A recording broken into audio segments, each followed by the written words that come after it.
ladies and gentlemen, to another episode of our Prejudice series. Before I bring on my guests, I would like to welcome all of you. Thank you for joining us. Shout out to BP, my good man Brett. All right, if that's who I believe it is, I believe that's Brett. That's not Brett. Whoever BP is, good looks. New member gang. Thank you for joining $1 billion Vibe Tribe. Welcome to this Prejudice series. Of course, if you're watching this here, you might be watching this first. This is a series that Pernell Bobby, the Astro Shaman, actually invited Gemini and Brown and us to start.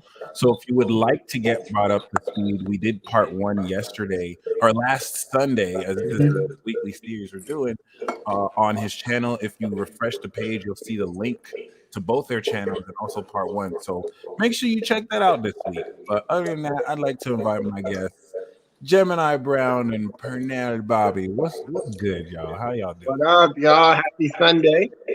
Whose computer is playing the video? Because there's an echo. Yeah, I do hear it. So it's probably, hold on. I think it's you, Pernell. Hello. Yeah, the echo's coming from you. Oh. Yeah. Wait, it's still going on right now? The echo is still going on a little bit. Like maybe if you have headphones, that might help. But or yeah, whenever, or we could just do it like that. But yeah. So definitely What's good, family? We coming off the full moon. Yeah, How that's what was I'm saying. The full moon was lit.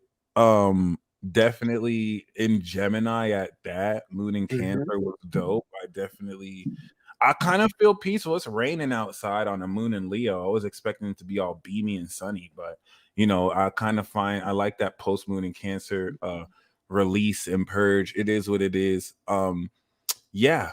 For those of you who are new to this series, this is a series that we all three of us are going to look into the general prejudices and stereotypes against all 12 signs. What are the stuff you think of when you look at each zodiac sign and see as like a fault or something that sign deals with. So the format and nature of how we're going to do this will vary from each video. So as you saw, or for those of you who saw the first episode, Sag and Gemini, we did first, we were literally all over the place. It was really awesome. I think it's a great, it was a masterclass on Sag and Gemini as an energy. If you just watch that video as is. So definitely something to keep in mind. This, of course, is Cancer Capricorn. We're going to be a lot more cardinal and direct with it. So before we kind of get started, you know what I'm saying? Gemini Brown so fine? Right. Oh my God. I appreciate it. Shout out to Fatima too. And awesome. Shout out to Paula. All right. Words, snowing in Boston. I get a little snow flurries. Nothing crazy. What up, Fatima? Peace, y'all. Peace, y'all. You got all these fine ladies hollering at you, Gemini.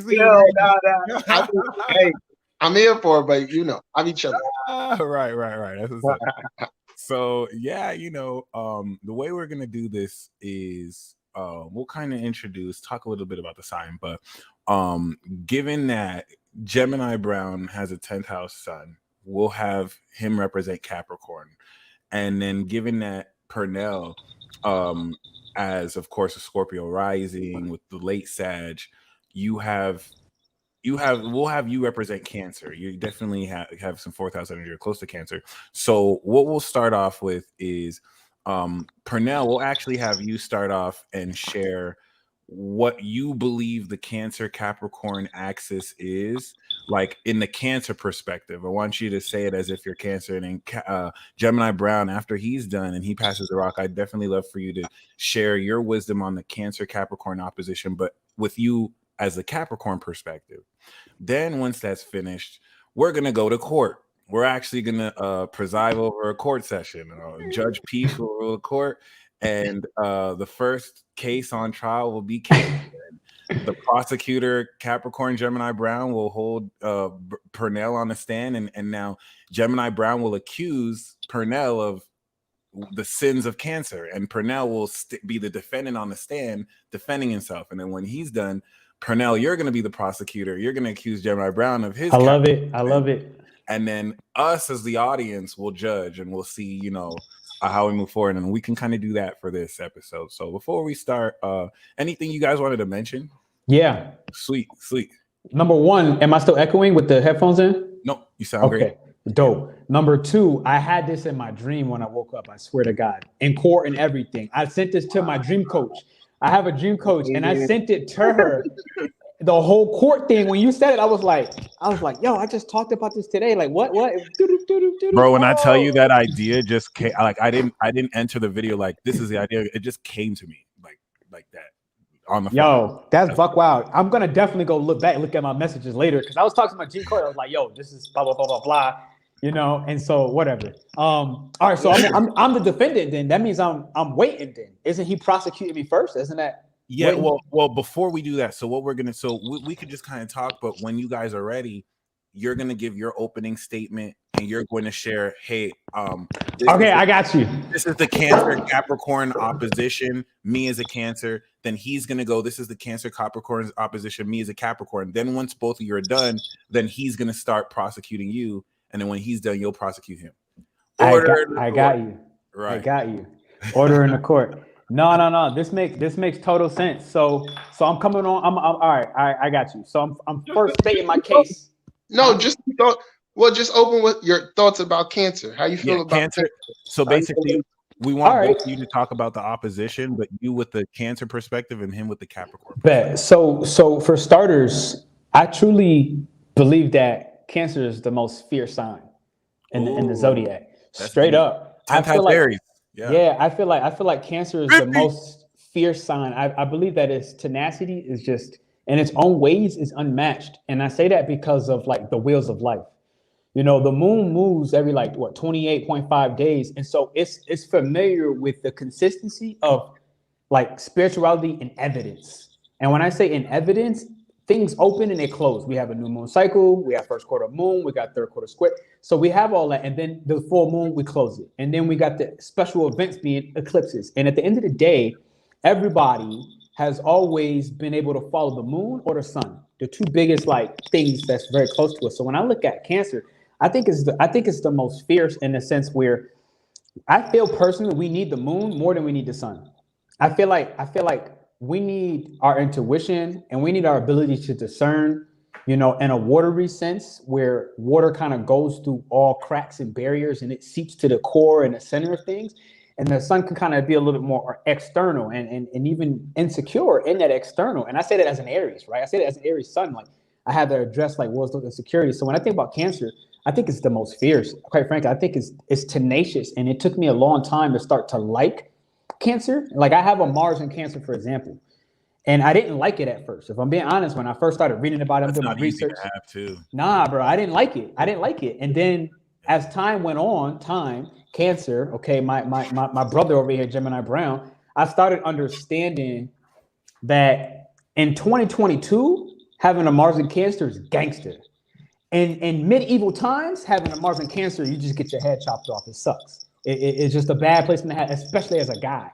But in today, I feel like as a male, as a masculine energy, a lot of it, I'm pretty much 50-50, quite frankly. I feel like it's one of the most beast mode signs. And it has this, me being an Aries and, the first four zodiacs being individuals. Cancer is that one that has, the courage and the boldness to explore itself like Aries. And then, the security and the stability and self-worth to be like, look, this is what I am. This is what I like. I'm not changing. And then the ability to actually change his mind in Gemini leading up to, emotional stability and emotional security and the understanding that this reflux of the moon card, being able to see the hidden, being able to see behind the veils, being able to connect to past lives and the gifts, and also being able to use nostalgia as something to boast and boost myself off of, blast off like a rocket into the future. So, and time manipulation in the whole with Gemini Brown as I pass it off to him. Word out, word out. Yeah, that was great. So I'm gonna just build on Cancer a little bit more. So Cancer, it's very interesting. Now, I encourage everybody to do this. Never just accept things how they're taught to you. When it comes to the zodiac, I encourage you to continuously look at them different ways. Line up all the fire signs together. Ponder on, okay, why is Aries the first fire sign? Why is Leo the second? Right?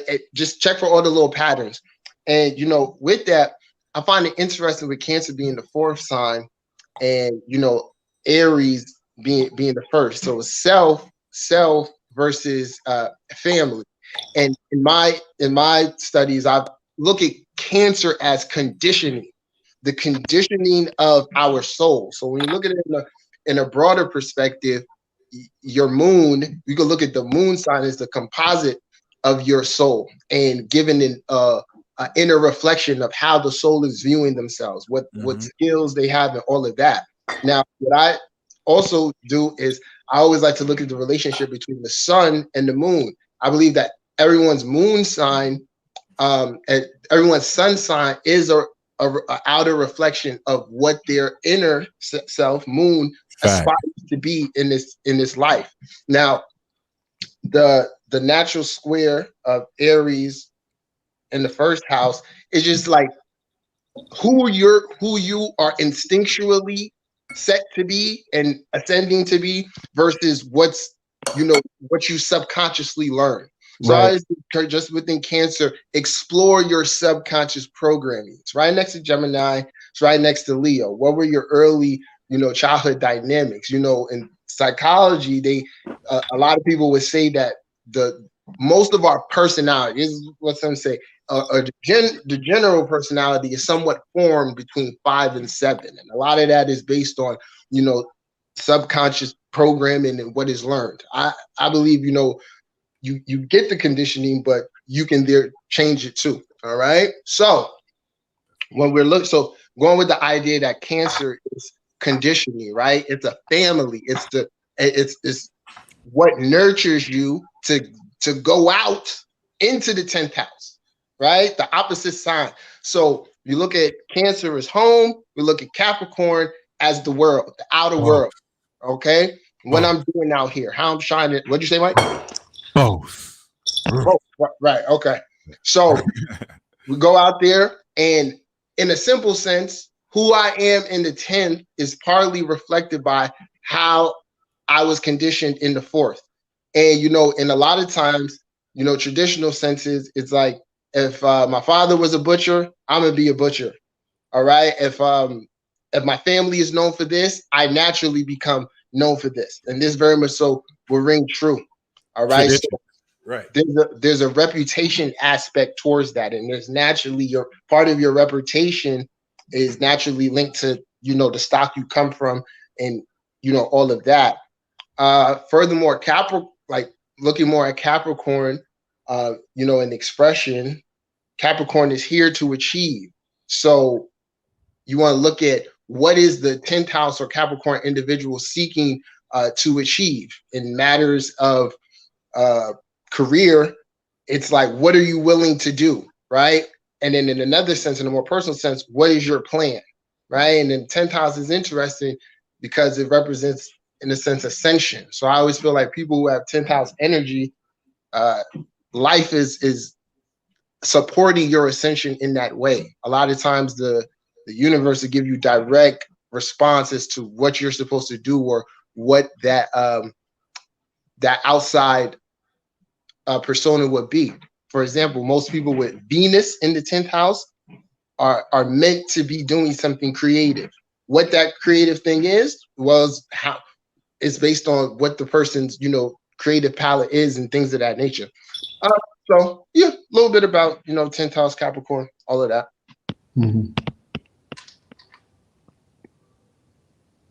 Sweet. So I really like that whole notion of comparing the familial individuality and conditioning of Cancer to the tradition and reputation of Capricorn. I think that's I think both of you did a great job of really kind of expressing that. And you know, we know Cancer is an individual sign. We know Capricorn is a collective sign pertaining to everybody. It's awesome that the sincerity of Cancer, which was what I loved learning, that Cancer is all about sharing how you really feel, telling your friend that his music is trash. I remember I gave a verse to Gemini Brown, and Gemini Brown was like, "Hey, bro, like you could have come harder on your verse." I was like, "Damn, I didn't know he felt that way," but he was just real with me. You know what I'm saying? Like constructive. It wasn't him; it was being sincere. And so, sincerity is completed by integrity, because integrity completes sincerity by meaning what you say, doing what. So it's interesting how they kind of combine. But I love how you said Cancer could be the most fierce. You see 50 Cent as a Cancer, and it made me realize that 10th house Aries is like their warrior persona. You think that they're the crybaby crabs, but you know, it's, you know, not every Cancer is the same way. So it's definitely very interesting. But I guess now we can step into the actual court procedure. First up, we do have Pernell Bobby on the stand, and Gemini Brown will be prosecutor. So how this works is the audience and I will be the judge. We'll be listening to your arguments. Gemini Brown, well, we can do an opening statement, or Gemini Brown, you can just start accusing. How you guys want to do it? Do you want to? We can do, or Pernell, you can do an opening statement as far as like who you represent as Cancer, and as far as like your positive attributes, and then Gemini Brown, you can just kind of go in and point out the prejudices, and then for every prejudice that you say, Pernell will rebuttal it. So if anything, Pernell, you can say your opening statement. Gemini Brown, you can say your statement. And then after you say your statement, Pernell, you can start to rebuttal. And then both of you can have that conversation back and forth. Bet. Sweet. And then after that's done, we'll reverse. And then Gemini Brown will be defended. And then you'll be prosecutor. But all in our favor, let us begin the court, really. Word. Okay. Ladies and gentlemen of the court, I would like to address you today on some serious accusations against me as a Cancer, me as the crab which has at least documented in evidence 65 million plus years it has survived the extinction of dinosaurs.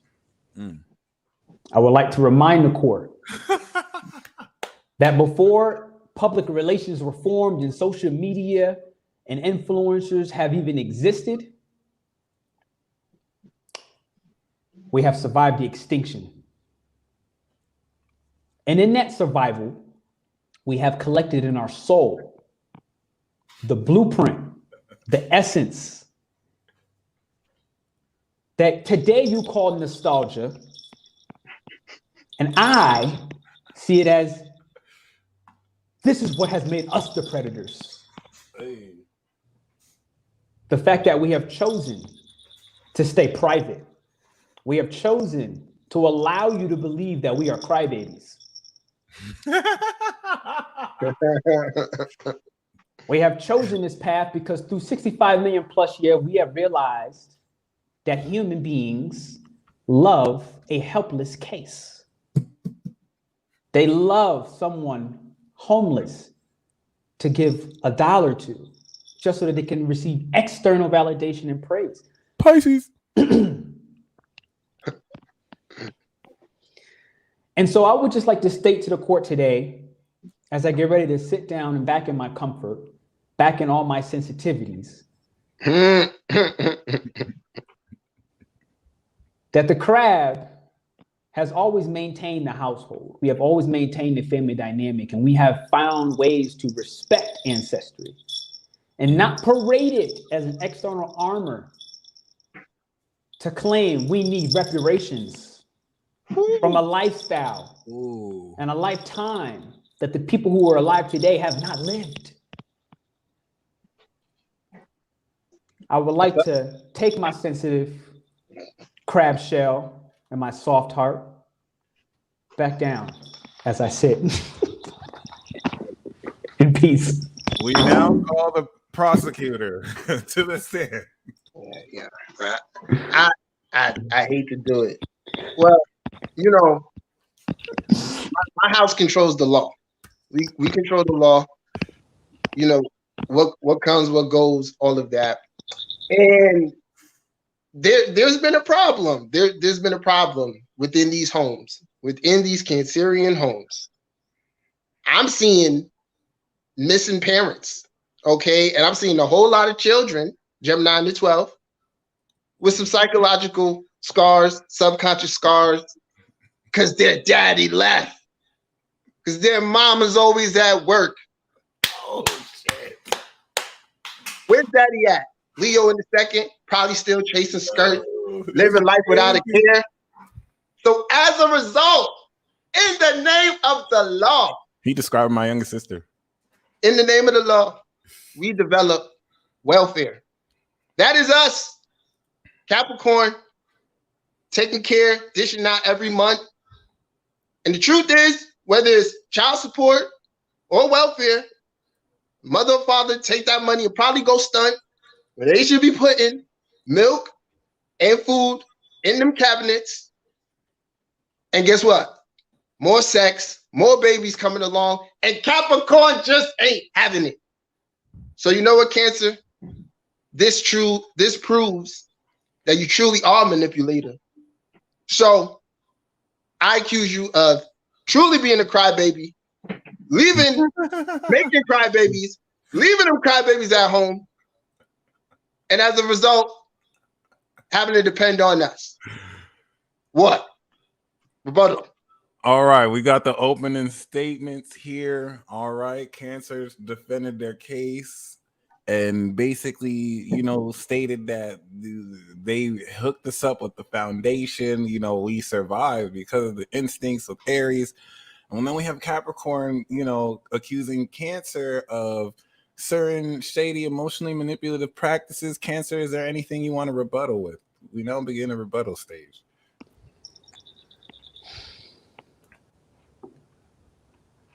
Welfare.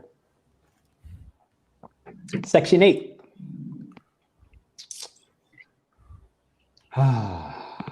Ladies and gentlemen, this is exactly the issue that I personally perceive this modern world has successfully convinced and gaslighted the original gaslighters, being us.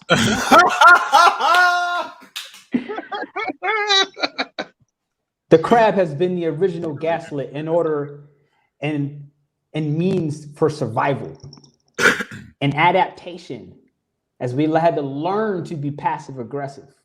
We had to learn this. We had to leave some of our natural feminine principles, which has made us divine throughout all the time. We are the moon, ladies and gentlemen. And what is a teacher? Saturn. Without the soul. I forgot to mention, you guys can go back and forth on the rebuttal, like it's conversational. Hit me with it, then. Let's do it. Let's flow with it.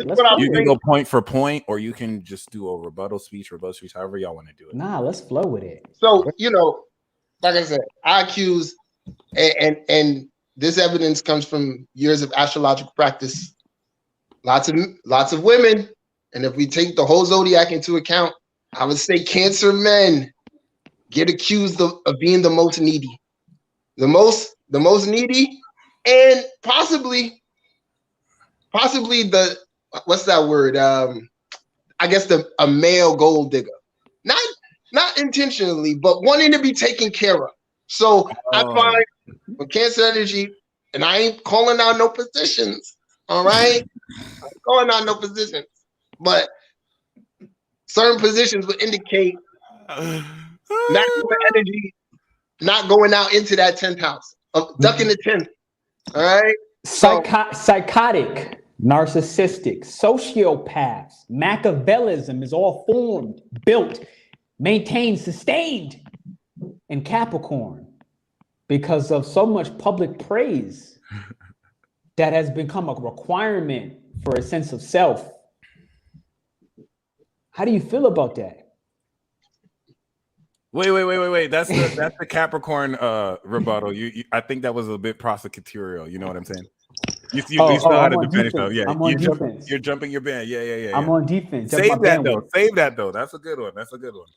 Oh yeah. How do you check something out of the court? How do you check it out of the document? Do you want to defend the Cancers in this regard, particularly the Cancer men? Sure. So I've noticed that a prejudice against Cancer men is that they're very emotionally needy. And obviously to like with Capricorn is the breadwinner. So when you have particular alignments, you may have certain males who have that understanding a little backwards, like, well, I do admit you go out and work. I do want to do this. I do admit that the sexuality gap in men specifically embracing their feminine energy has essentially become the emancipation of their masculine energy. And this is a detour that was never to be permanent. As we know, time is a part of this axis between Capricorn and Cancer.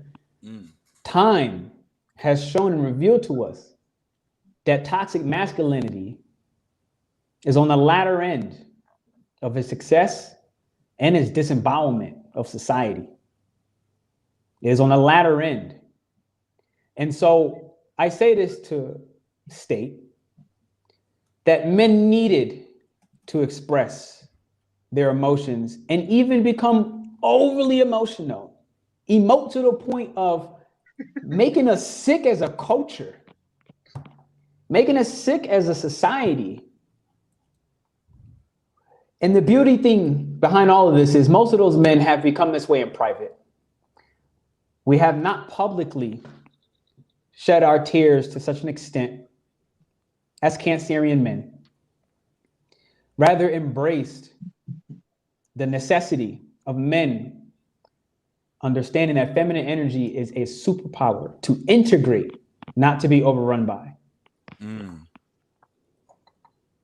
And we can basically just do this where Gemini, you can just keep lobbying accusations, and then once you're done, then we can go to the next one. So you can just keep going till you're done, and then we'll switch.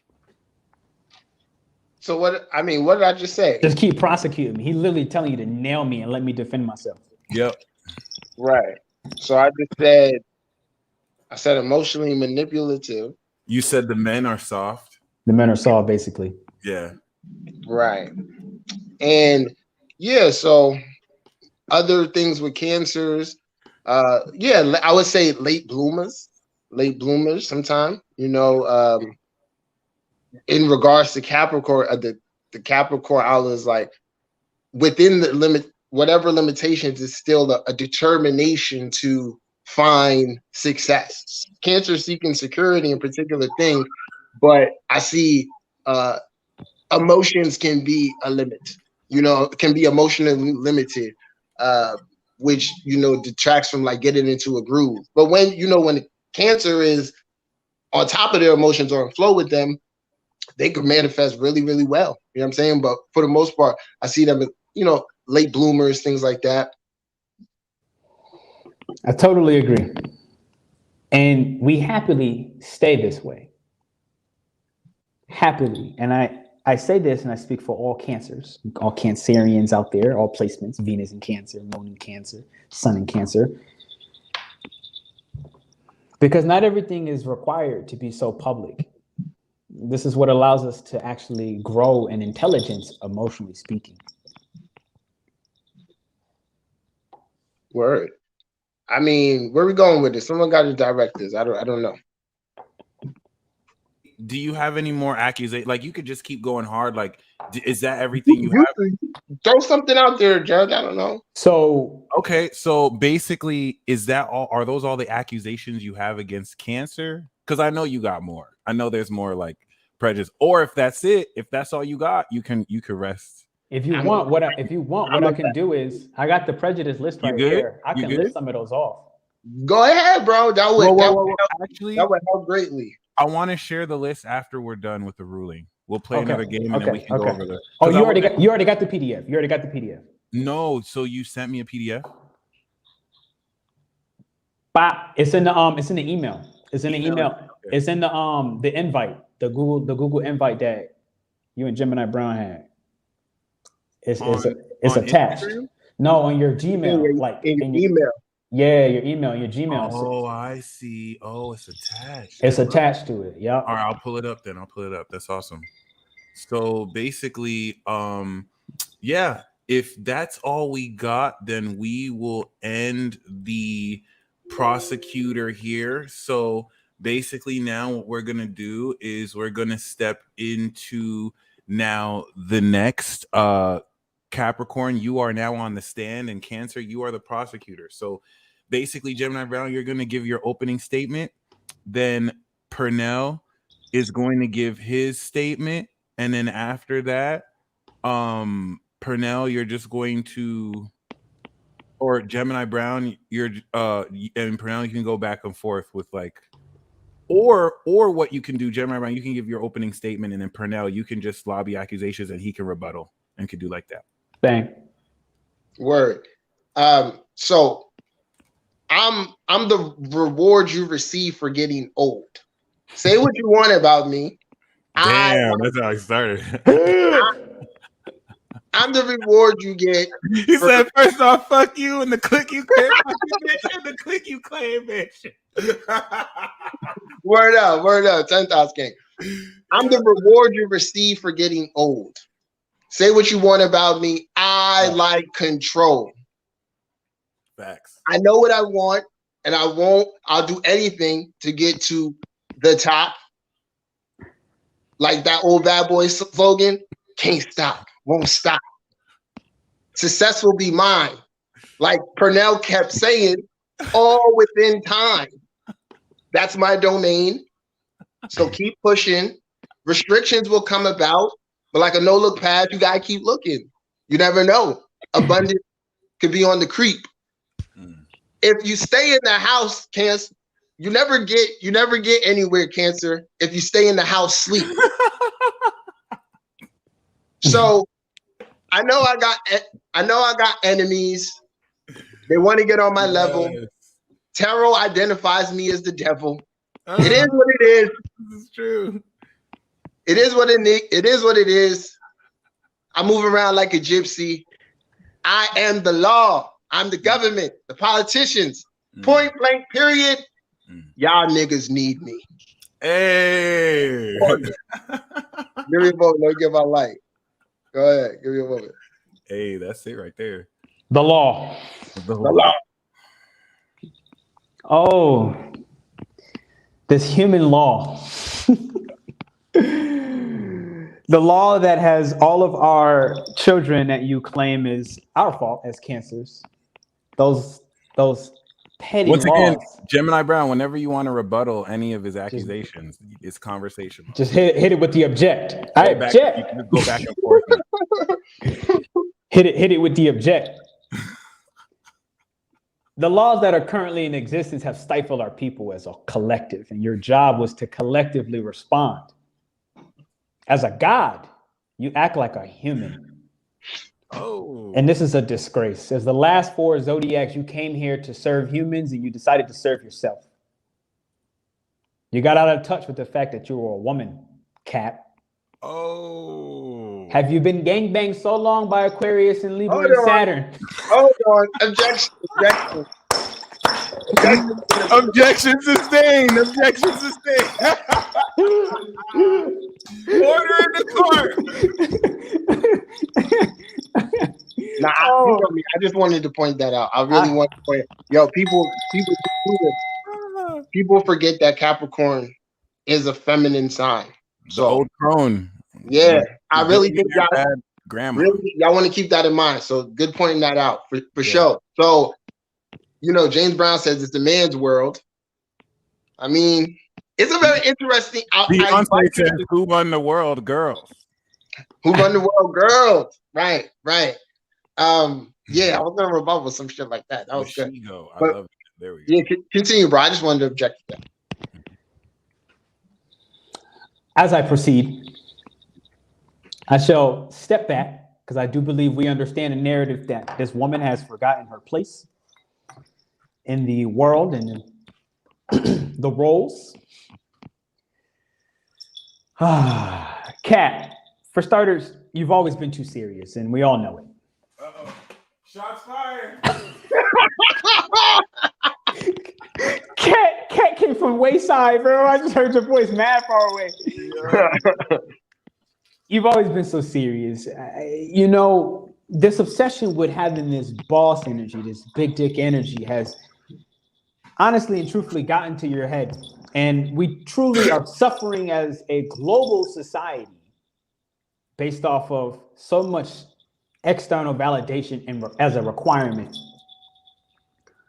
Well, as I spoke too soon earlier, this society has become narcissistic in a disorder, not in its health that Leo is here to teach us, but as a disorder.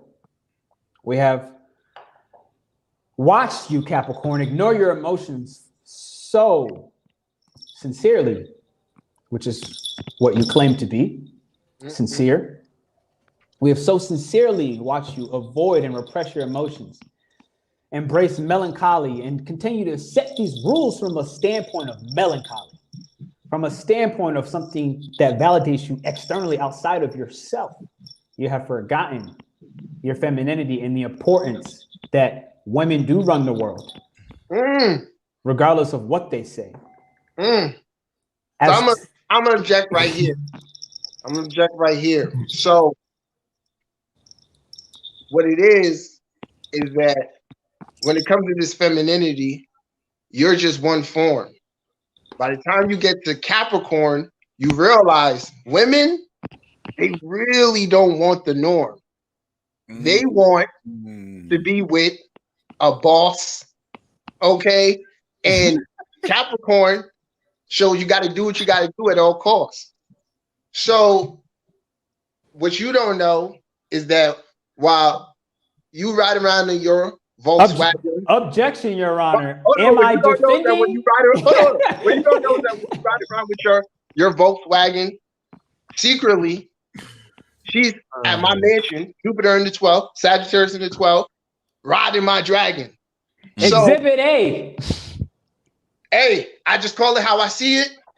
Cancer is at home. Capricorn is the boss. Everybody wants to be it. That's it. That's all I can say, man. I would like to turn my focus to the jury, and I would like to say Exhibit A. To everyone watching, this is what our world has come to. This has become priority. Our intuition has been completely and absolutely neglected. The importance of emotionality. Here with what I'm saying, y'all. The importance of emotionality. The whole world has been engaged to believe that riding the dragon is priority A. And they say that we're the reason that welfare exists. These are our lawmakers? As I continue the prosecution, you've always been stingy with money. Ooh, here we go. Are you spending this money on those who are riding the dragon and not the children who you are supposed to be building a legacy for? Hey, I'll object. Stingy, I am not. I give to those who are willing to work for it. Like I.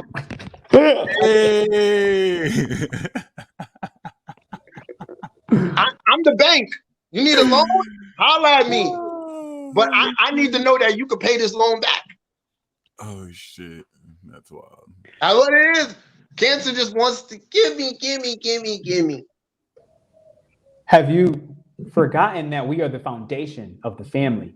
And without us, you will crumble. Did you notice cancers do that? Cancers do this like balancing. It's like, let me give you so that when you don't give me, I can be like, I gave you this, I gave you that, but I gave you this. But they do play that helpless role. It is a part of Cancerian strategy. it's like I've had to learn. It's like strategy for them. It's how they. I brought you vagina and food. How come you won't like let me come over? Now I feel all bad and shit. I think what I think probably, yeah, like I know, I feel like Cancers with some Leo in them. This is the ones that are gonna give based on how they feel or where they're at, type of thing. You know what I'm saying? And not necessarily want anything in return. It's like kind of like a sharing the wealth kind of vibe. But please continue with the prosecution. Absolutely. As an earth sign, can you touch your intuition? Ooh. That was yes. That was yes, very much so. I can touch my intuition in every vein. In fact, when it comes $100 bill. When it comes to intuition, I feel Capricorn embodies the spirit of your name, and that is to be a shaman. Shots fired. This feels like an argument between Cancer and Capricorn. Definitely. No, in all sincerity, I would like to hear it. Like, I would like to hear it. What is the embodiment? And I say this mostly with the back preface of like, my first thought of the shaman was actually Cancer and then Scorpio. That's my first shaman thought. So I actually like sincerely want to hear this. Yeah. So one version I could say like think of Saturn, right? This is Saturn. This is order. So I look at these in mad different perspectives. So like I heard it. Saturn and Pisces is like one way of looking at this, as like in that blend. But what I'm saying is when you get particular alignments with Capricorn, it really, because to be a shaman, you have to renounce Capricorn, the material world, limit that. So what I'm trying to say is that within there, so the rulership of, so we get, let's say, a Saturn in Pisces with a healthy, maybe a whole stellium in Capricorn, and this is coinciding 8th, 9th, 11th, 12th, something like that, that can, produce a track towards shamanism and all of that. Make sense? No. You know what hit me is when I remember that like Saturn's a teacher. Right? And like a healthy Capricorn, when I was thinking like for a moment, like a healthy Capricorn, they will renounce that material wealth and use it for mediation. They'll use it for balance. And it kind of brought me to the exaltation of Libra and Saturn of like, right, this is the highest balance. This is like Lady Justice with the sword. And then the key thing is she has the sword that stands straight and tall, right? For like power and self, like power and truth. And there's the scales, right? Which is like heart, mind, balancing. But the part that I found is most important behind this is like that healthy Capricorn is the fact that she also always has a blindfold.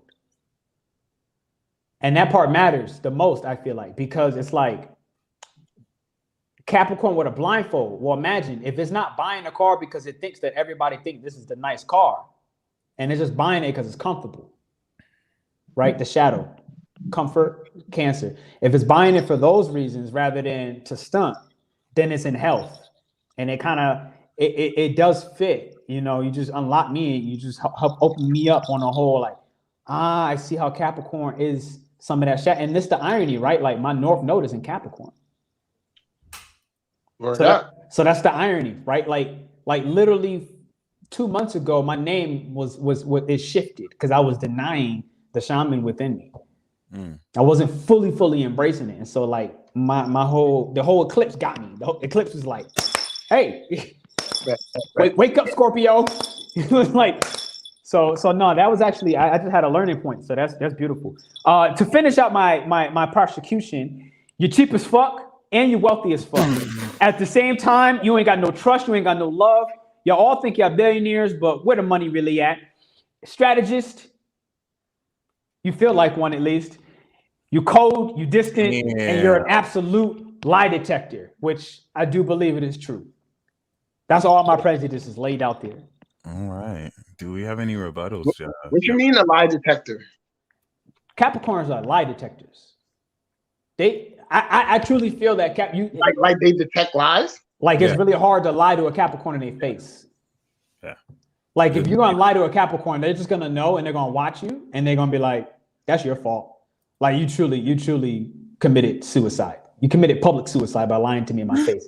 I feel like Capricorn has, and they won't even really rebuttal it too much. If anything, they might give you like an earthly stank look and be like, "It's your loss." Like I know what's your loss, you know what's your loss, and you're gonna feel it forever. Go ahead, Mike. Cap Moon, talk on it. I mean, yeah, I personally, a Scorpio, I feel is a lie detector. Psychologically, I think Capricorn is the Scorpio lie detector version of body language reading and all that. I love everything both y'all said. I know as far as the holding emotions in, I felt kind of dragged when you were talking that with the Moon and Cap, but no, this was awesome. I think you guys did a great job. I think if you guys watch this, there's replay value because if you listen to them again, you can gain layers of certain criticism said. So we're going, before I pull up the PowerPoint, we're going to run a quick game real quick. I'm going to play the timer for a minute, and once the minute is over, we'll hear a sound, and that's where we'll start. So basically, we're all 1, 2, 3. It's me, Pernell, and then Gemini. So I'm gonna start off. I'm gonna say a statement. Pernell, you're gonna say a statement. Gemini, you'll say a statement, and then we'll keep going until we hear the alarm, and then we end. Okay. Then when we're done, we'll do it for Capricorn. So basically, we're each going to give a statement for why Cancer can't get laid. Like why? Yeah. All right, you ready? We're gonna start right now. Cancer, you keep crying like a bitch. We're just gonna keep back and forth. We're just gonna do statement after here. I'll start again. Okay. All right. So 1, 2, 3. Cancer, you keep on crying to your partner's like a bitch. They don't want to fuck it. You think you're so soft that nobody can touch it, but you succeeded. Sweaty palms.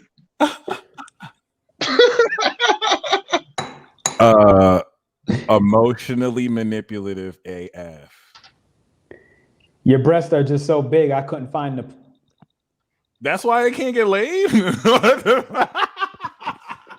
Them things just hanging. Just say a statement. Them double F's is hanging, man. I couldn't couldn't find it. Let's go. One statement each. No, nowhere to get laid. Clingy and needy as fuck. Honestly, just been pregnant for too long. I don't want to touch it. No car. Ooh, spends all their time at home. Oh, that's it. Okay. So that was the Cancer round. Now we're gonna do the Capricorn round. You ready? Okay. Tries to buy sex from woman. Too many cobwebs in a nanny. Sucks at foreplay. Son, you got no game.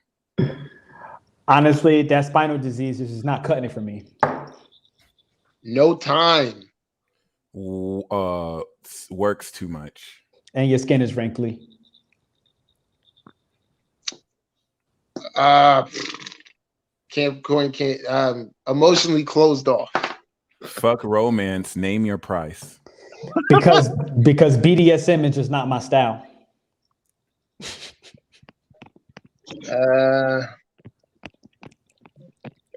No job. You won't do everything that I say.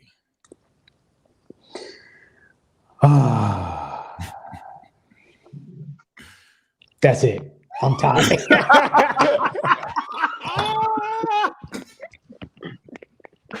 That was fun. That was fucking fun. I love that. All right.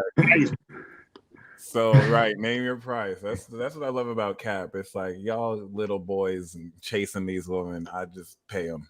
It is what it is. That's what I appreciate. You want to know? I want to say this though. Like this. I don't know about y'all, but I vividly remember being in middle school and girls being like, oh, I talked to someone in high school. I talked to a junior in high school. Yeah. And I'd be like, yeah, right. Ain't nobody trying to talk to your little young ass. not knowing, like, then growing up and kind of seeing that, like, most dudes prey on young girls. That was always crazy. I always kind of looked at that. No, that's actually like, I definitely didn't know how the dynamics is working. And they were getting it in. We forgot to mention this about the woman. Caps always date older. Mention it. Yeah. It's very interesting. So let me talk about this a little bit.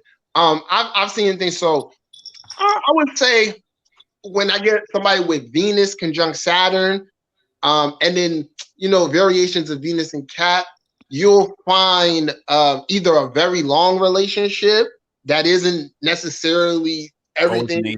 Cap, yep. You know what I'm saying? Fulfilling, or the age gap one. Okay, but I feel like particularly those born with that conjunction in Capricorn, and those who have that conjunction with Neptune and Uranus, you may not necessarily you may think like your ideal may be, oh no, I'm supposed to just be with someone older. And I find this I realize that people outside of our country, like that's still like a big thing on how people choose partners, age, like tradition and stuff like that. So yeah, that's just something I offer, advice I offer Venus and Caps, particularly born, with Neptune and Uranus and Cap.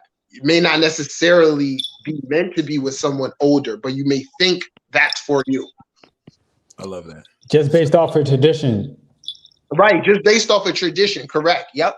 Mm-hmm. I feel like in our country, you see a difference. You see a difference where they may explore a little bit more, but generally, like in other countries I've seen, they just automatically end up with someone older. That's beautiful. Yeah. That's interesting. And I think a lot of that obviously is because Capricorn is aged like 50 to 60. So a lot of them already have that mature consciousness. So of course, so we see with Cancer, they're moody as fuck, emotional, big crybabies. Of course, obviously, no one is actually a zodiac sign. So sure, you've seen Cancers that are very masculine and hold back that. And then you see Cancers that are super, emotional. So, it's based on how they handle it. The big crybabies, controlled environment, motherly empath. Bro, everything you said about like, because in my younger sister's like perspective, my mom was always at work and she didn't grow up with her dad. Like, you nailed that shit. That shit was crazy. What is she? She's a Cancer. Cancer sun. Yeah. So my mom was always at work, and what's her moon sign? Gemini. Oh, okay. Your mom's Gemini, right? Yeah. Okay. It's interesting because your Cap moon. I got a younger sister who she's a Cap moon or whatever, and it's very interesting. Like I have a Leo stellium, and then my younger sister has a Capricorn stellium, and then both they represent my mom in like two different phases of her life. Mm-hmm. I've been studying that for myself. I've been noticing that like even I got two sisters, and I was able to kind of witness, like, I'm the oldest, right? So like I saw my mom go through stages of life. Like I watched her change, and I watched how it changed the upbringing. Because I literally, even to the point where it was a little annoying at some point, like, man, I ain't get a cell phone when I was growing up. Like it was just a lot of things really shifted. A lot of things shifted. Right. I want to speak on that specifically. With my younger sister she has Moon, Venus, and Mars in Capricorn. And a lot of that also so my mom wasn't born in this country. So but by the time my sister was born and growing up, she was a citizen. She had a good job. So like my sister has a different outlook on materials than me and my older sister. And it's good. Yeah, I see that. Very interesting. Very. I do see that, because I definitely didn't have no sneakers. But if I go visit my family, my little sister has boxes on boxes. It's like DJ Khaled's closet, bro. It's another one. It's like what? You're like, hey, come on, bro. I'm like wearing flip flops that are broken apart. So I get it. It's yo, Mike. Mike, do you feel like do you see a big difference between your Cat moon and her Gemini moon in the relationship with mom? Oh, dude, absolutely. So just half of my family's Gemini. My mom and my sister, they're Aries and Scorpio.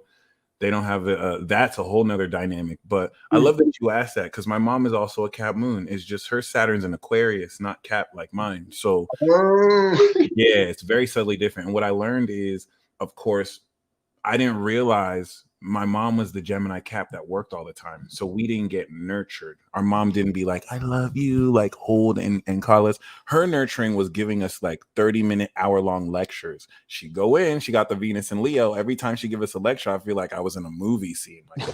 Like she'll yell at us, go off, and I'll be like, and cut. Were we in a movie scene? Like I'll be feeling invigorated. Like, did I just get yelled at or did I walk off a movie set? But basically, like that was the way she showed us love. She definitely loves us, but she wasn't a water sign, so we never really got that. So I feel like my Cancer sister felt gaslighted because that was really all she would just get the Gemini treatment. And there's a perspective my Cancer sister has that's very unique and liberal as a Libra rising. But with her as a Gemini moon, she's more liberal than me. She's the Gemini moon Libra rising, talking to me about I'm too transphobic. We need to talk when we get home. I'm the Capricorn moon Taurus rising that's like, fuck out of here. I'm conservative. I'm traditional. Like, so we still connect. That Gemini moon, Gemini sun is us in the group chats texting each other. Like, right. Loud, right? Just while everyone's having a group, but it's really interesting. I really like the moon sign dynamics in family. Like someone's family chemistry is awesome. Yeah, it's interesting. So I got I share that. I relate to that. So my mom's a Sag. My mom's a Sag sun, Sag and Venus conjunction, sun and Venus. Moon in Aries and the Aries rising. She's moon in the first like me. Ninth house sun. Oh, straight up. Ninth house sun. All the blessings. She the preacher, huh? Huh? She the preacher, huh?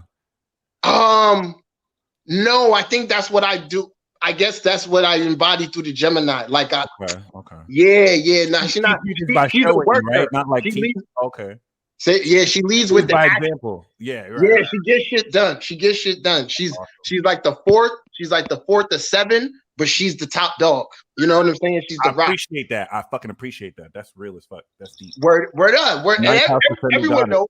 Everyone knows. So so she's Aries moon.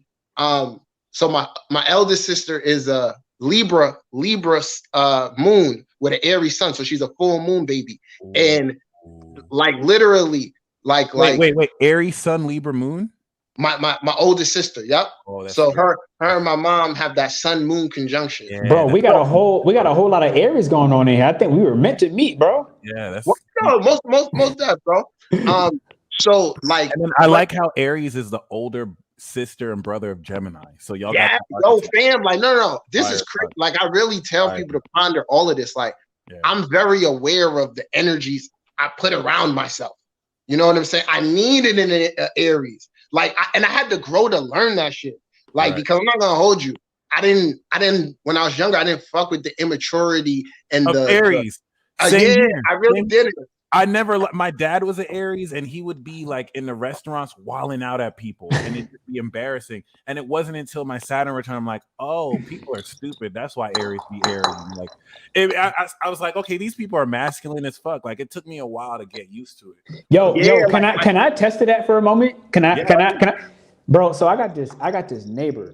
And hold on, time out. Now I gotta connect the synchronicity. Go ahead. Right. Who told me, Pernell, that your dad has my birthday, and then Mike, you say your mom has my birthday? Yeah. You're June 18th. June 18th. Yeah. My mom has that birthday. Okay, that's interesting. Go ahead. Wild as fuck. Yeah. That is wild. But I tell you, it all makes sense. I'll just say this real quick. Right. I also shared our birthday with Takeoff. R.I.P. to God. Takeoff. Yeah. Right. Me and my siblings are the Migos. My younger sister is a Sag, and my elder sister is an Aries. Crazy. And I peeped this years ago. So yeah, I tell people everything has meaning. So, when you get, so she like your uncle. Huh? What you say? Aries sister's your uncle. Yo, bro, like, it's crazy. It's crazy. Like I said, I had to grow to realize that, like, I really fucks with it. Like, I need Aries energy. Like, they're the best friends. They're Gemini's best friends. Word. I love it. And when you said your sister had Venus in Cap, I was going to ask if she was Sagittarius. So yep, Sagittarius. Yeah, she got Venus and Mars, and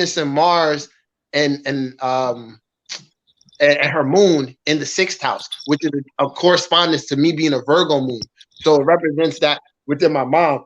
You know what I'm saying? Yeah. So same. My sister got the same Venus in Cap, and she is Sag. Word. Okay. And yeah, so check this out. Like, and with my youngest sister being a Sag, like, I feel like, you know how they say with the youngest, I feel like her energy was just gift wrapped. Like it played out because like it plays out to a T. Like she was definitely going away to college. She was the investment, all of that stuff. Very, very interesting. Hold on, you got 2 sisters? Yep. And your youngest is the Venus in Cap in the Sag sun? Yep. Same. I got 2 sisters. My youngest is the Venus in Cap. That's crazy. In the Sag sun. Yeah, bro. But her son, I think her son is in the 10th house though. Right. I mean, whole sign. And I want to say this, and y'all probably already noticed. So, like, damn, it's like, so I'm sure y'all feel like with that parent, those Gemini parents. Do you feel like they're distant? Distant as fuck, bro. My dad was ghost. Because I'm a Gemini, I feel like because I'm a Gemini personally, though, I'm the most distant out of all of us, so I don't mind. Like, you don't mind, right? Yeah, I'm used to it. I got it from my parents. Like, personally, no one in my family is that kind of person. We're all independent. We all do our own thing, and I mean, it is what it is. I know a lot of it was circumstances, but I appreciate you asking that because we meet every week now. We had Bible study this morning. Like, this is my youngest sister got married to a Libra. We're gonna do a ceremony for her at the end of the year. She's born 94, the first one that has to get married. So it's really interesting. The distance. She likes her own space with the moon in Gemini. My Scorpio sister, Sag moon, is in her own world. You know what I'm saying? In Cali, while I'm in my own space, and that's just because I think. My dad got incarcerated early. My mom was working all the time. Now my dad's in Nigeria. He wakes up every morning at 6 Aries style to work out, hit the gym, fast, all that shit. I appreciate about the Aries, but he'll still whoop someone's ass at his age. Like he's in his 60s. He came back with a group of iPhones. He said he smacked the shit out of everyone there in their 30s and 20s because they were playing in Nigeria. So I was like, oh my, this is so fucking Aries. Like, y'all just stay with that. I'm like, we'll get to the Aries Libra episode. But my question for you, Pernell and Gemini Brown, choose between the sun or moon. Sun. All right, Gemini Brown, you have the moon. So we have, of course, nostalgic, not sociable because they're an individual sign. I really appreciate the homebody quality of Cancer. As a Cancer rising, I'm starting to come out my shell. As a Cancer progressed rising, I'm starting to come out my shell. High sex drives, always crushing. Yeah, for sure. It's like a sport, private and distant. So I would say, so we'll go. We'll go through the rising. It's like a sport, bro. It's like a sport now, fam. It's I crush on emotionally unavailable women who aren't even in my city that like I just crush on them. Once they're real, the illusion is over with my Venus in 12th. I don't even like you anymore. It's like, no, I wanted you to curve me. So it's the most toxic bullshit ever. But I know once I go into the Leo progression, I'm gonna be so happy. I'm gonna feel like a young lady. I can't wait. It's 10 years away. I hate this Cancer because I don't hate it, but it got me looking at Cancer like, how the fuck do y'all do you realize that since I'm on the 18th that I progressed into Cancer at 5? Yeah, dude, I'm so jealous. But it's been dope though. It's been dope. But I'm not gonna hold you. It's really my shit is very dope because I'm a first house moon. What progressive degree are you? What'd you say? What Cancer progressive degree are you? 26. Bro, you're almost out of Cancer. Oh, I know. 4 years. God, yeah, congrats, man. Yo, I know. Check it out, right? It's like drowning. So a lot of it. So I progressed into it at 5, right? So then in my chart, my 4th house is in Sag. That just so happens that that's where my mom's sun and Venus is. So her ascension, and she's a 9th house sun. So like my childhood or a lot of my Cancer progression was with her Capricorn not really. Well, yeah, part of her Sag progression, but a lot of her Capricorn progression as well. So it's mad interesting. As I'm progressing through Cancer, she's progressing through Cap. I have chills because it's not until I'm saying this right now that it just hit me. My Cancer progression started with 9/11 and me having to go overseas to go to boarding school in Nigeria. And the first couple of days, I'm crying because I'm not with my mom and I miss my home. That's how I start my Cancer progression. Like the first 3 days, I'm the American foreigner crying because I'm in boarding school. And then after that, it's fun. Like I have so much fun. But each time I came back, the first couple of days, I'm crying. And I didn't realize that's how I started the Cancer progression.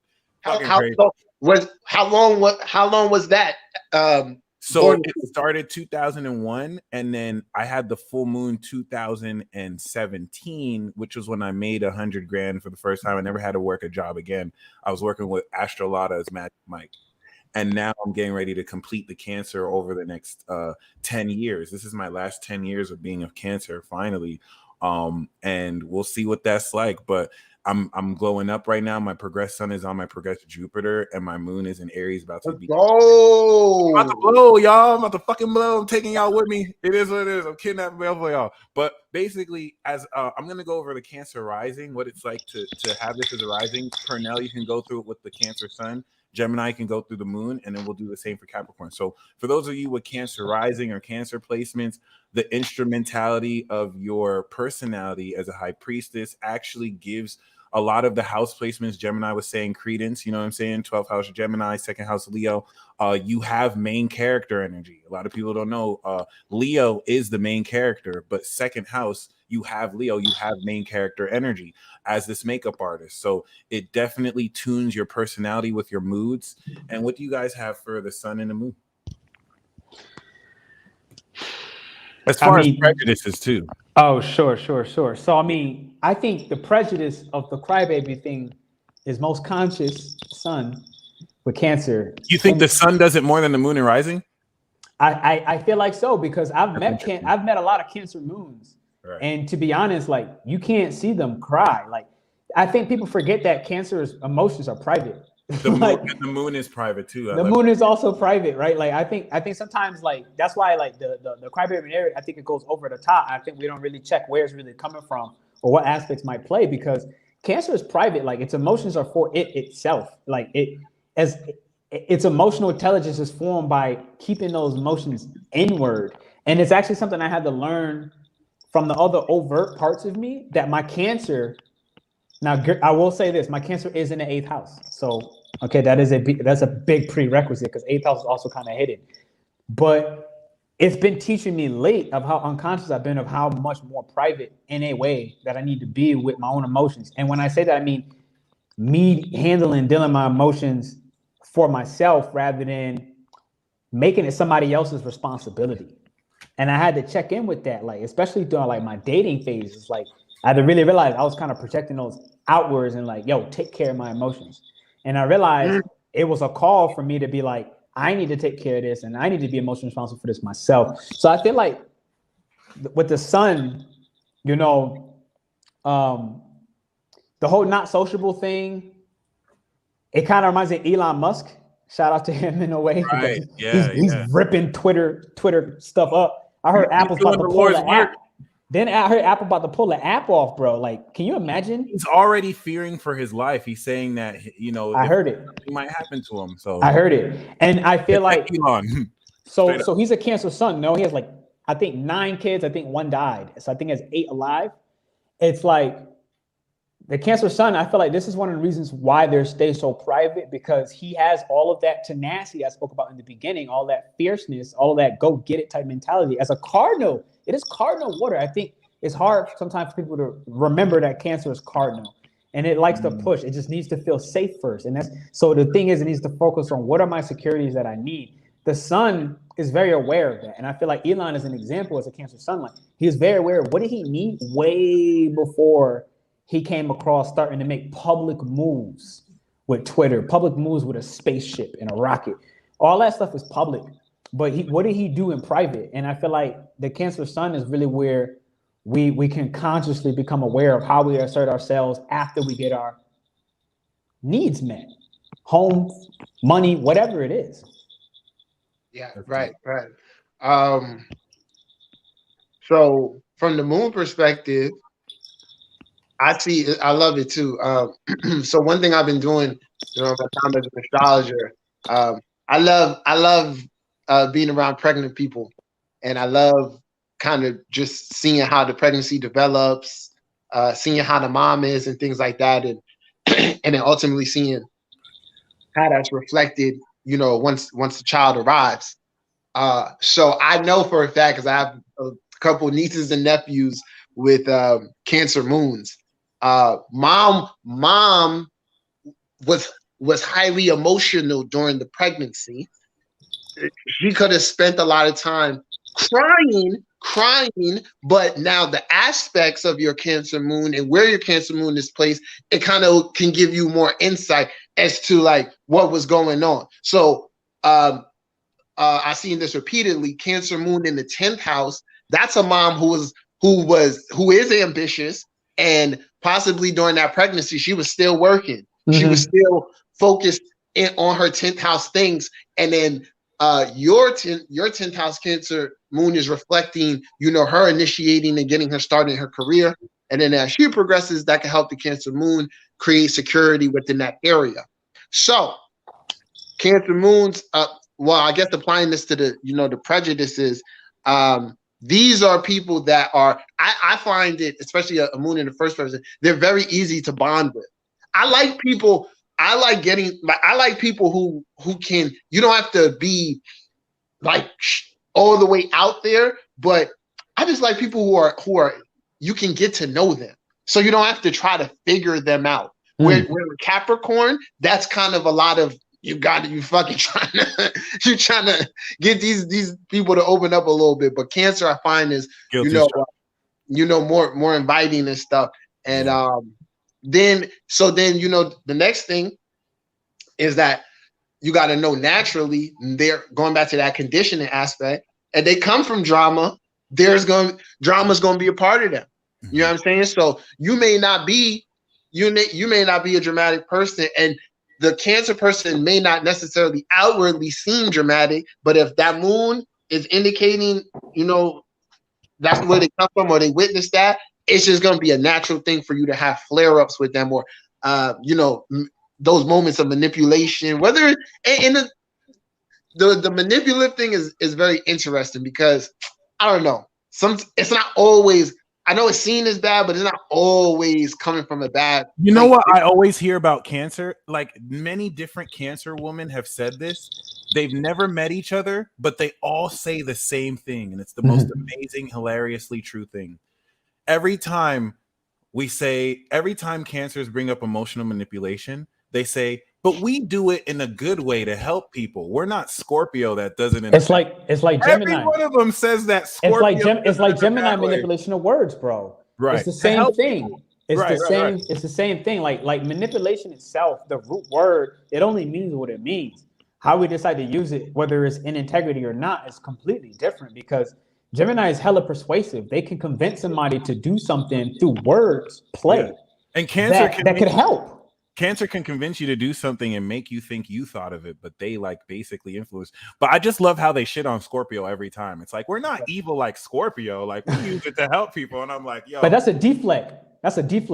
Because this is like they all say that. They all don't know each other, but they all say that. Wow. I'm telling you. Yeah, like I know that's what I was really trying to get at. Like, it's this sometimes. Now on the other side, they'll do it to, let's say, avert, Libra will do this sometime to avoid confrontation. Yeah, exactly. Yeah.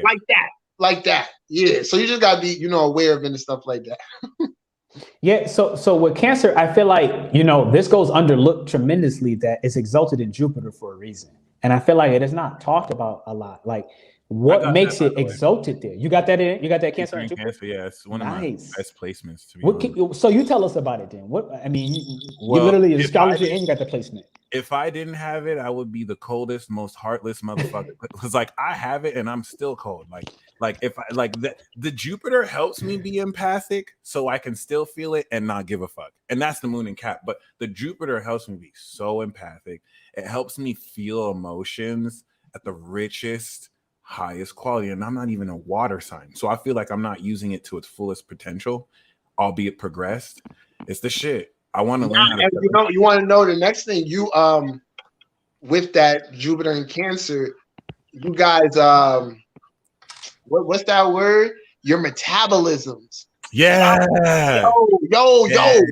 Like I don't know. Bro, I eat fast food every day, and like my body is still kind of whatever. Like I don't even really like so. Mind you, this is gonna vary though. So there's a whole karmic group of Jupiter and Cancer. So for some of them, it's the opposite. It's like, yo, you keep eating, it's hitting you immediately. They get that Buddha belly. Yeah, you're right. And I think maybe because I got the Aries, it that's the metabolism. But I'm glad you brought that up. I mean, the Cancer is the stomach, and Jupiter's expansion. Like it's going to expand what you eat. Right, and then on the flip side, others can really move weight quick. So throughout the years, you'll like if the person and move weight in that sense too. What'd you say? And moving weight too in that sense. Moving weight, yup, all of that. I'm so glad you brought that up. That's really. But I would say also, I don't eat fast food every day anymore. I was just saying that I'm working on it. You should side eye me. That's horrible, by the way. Like, I don't have any 6th house or Virgo, so I fucking suck with my diet. Absolutely. Shout out to Royal Diagnostic. Came in with the name tag and everything. Like, hey, I'm watching you. So, right, and I would add to the Jupiter exaltation. You're in essence like you're intuitively. And going back to that conditional aspect, you first learn from mom or your family in general. Okay. So this, you can look at it a lot of ways. And I encourage people. So in one regard, for if you're born with that karmically, you've sown some good family karma and you're going to be able to reap some of those benefits. I like now, is it always going to just automatically be lovey-dovey? No, like it'll be tailor-made to what you need. You know what I'm saying? So you get a family that everyone's naturally doing their own thing. So you don't got to feel bogged down about, you know what I'm saying, doing your own thing or feeling obligated, stuff like that. So really, but really what it shows, like a lot of your fortune in life, at least how I believe it, is connected towards your family and the mother you choose and what you learn from them, how you observe them and take them in. And I really like that perspective, especially with one thing that I find frustrating having Jupiter opposite Saturn in Capricorn is when I have emotions, I think because of the Aries, like they'll go happy really quick. Like I can just, yay. And then the Saturn will be like, fuck out of here with that bullshit. So it's like, you've ever seen that meme with Kanye smiling and then he's mad? Like that's my everyday. Like I'll feel happy. And then once I get to a point, the Saturn like shuts it down. Like I'm not allowed to get too positive. It's well, you're a projector, no? And I think that's a natural projector. Yeah, I'm a projector too. And I don't feel like this is how I feel on some Gemini, on some mercurial shit. Like I'm here to play with these things. They're emotions. They're a very important part of the game. Yeah. I'm not trying to drown in this motherfucker. You know what I'm saying? So I'll go in, I'll get wet, I'll explore them, but I'm not. The Capricorn moon and Saturn is like, no, you're a little bit too happy. You need to shut the fuck up. And it's like, whoa, like, can I? And it happens so fast. It's like, but I've learned it's the Titan. So speaking of Cap, someone said something interesting because Cancers are really good people. Damn, you know what? But your Saturn, you want to know something, Mike? Your moon is conjunct Saturn too, right? Exactly. My daughter has that, and she has moon Saturn. She's moon Saturn and Sag. Yo, your daughter is a soul reaper. Yeah, listen. Moon Saturns are soul reapers. That's all I'm about to say. She is soul reaper. She snatched souls. And she Sag too. Holy shit.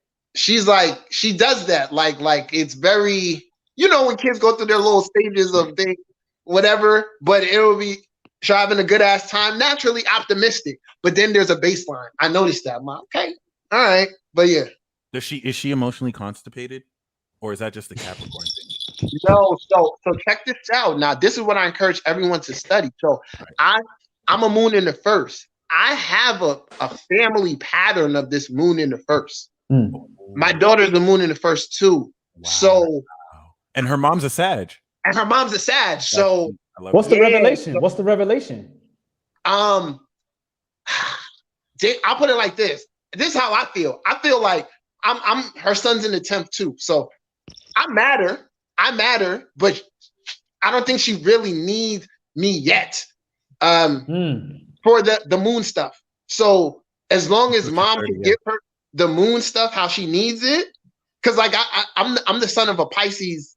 My dad was a Pisces and we're 12th house stellium, and he was distant, but I honestly didn't mind. Like I was here. I'm here for my mom. Hey, yo, Gemini, what's her son? Libra. My daughter's a Libra. And what's her Jupiter? Like she balances the opposition of the parents. Like that's so lit. What's her Jupiter? Word. Her Jupiter is Libra. She is conjunct her sun. Yo, wow, no way. She got Saturn, Moon, Jupiter, Sun. She about to be a famous artist. Fuck it. Yo.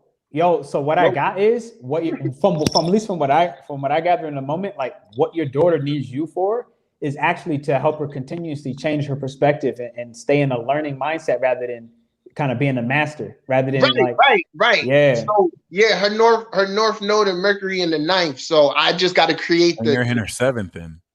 Yeah, I'm in her 7th. So I just got to create the truth for her, the stuff for her to study and all of that. Exactly. You're a critical element in how she's gonna push like divine justice in the world. You're critical because it's almost like when you said like what she needs you for is to literally like be there for like objective gathering of mad information and just different various thoughts and opinions and to challenge her.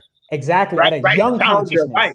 Right. That part I know. It's at a young because she's already kind of like older in a way. Like she already kind of was born into mastery from what I'm hearing versus like you continue we all know like what makes a good teacher is a student. You know what I mean? And you have like a student mind in a way. You like to continuously learn. So she just can't see that yet because, you know, being a leader is just more sexy than being a student at a young age. Later, she's going to realize this is why Gemini Brown was always important. Word up. Yeah. And I would say this, like, I put it like this for myself. Like, and like I said, for y'all, you want to just keep, you know, exploring other things, you know, past life regressions, deeper meditations.